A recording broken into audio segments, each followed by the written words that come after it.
Aloha. I went down to Lowe's and I picked up this 7-pin female connector to hook up to my truck wiring to run my trailer lights. Well, when I got home, I found that there was no bracket to attach it to my truck.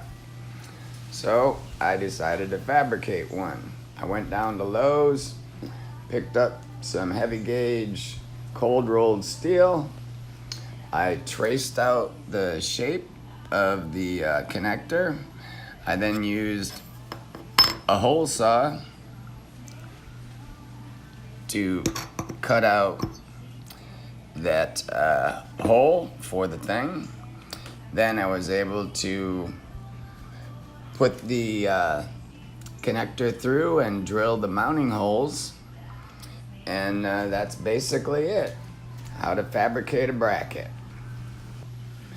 And there it is. Now I bent the top over so that I can drill some holes and mount it to the bottom of my truck bumper.